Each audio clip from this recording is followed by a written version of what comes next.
Ako nga pala si Lee, pero ang tawag nila sa akin ay si Kawalwal.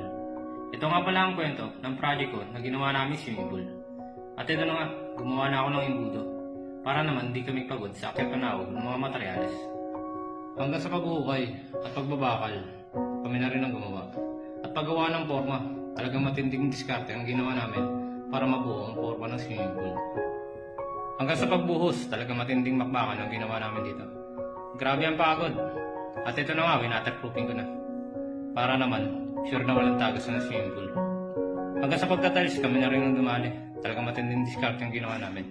Ako na rin ang nag-electrical. At kami na rin ang nag-waterline. At sa wakas, natapos din namin ang swimming pool. Kaya maraming salamat sa mga kasamahan ko na nagbuo ng swimming pool.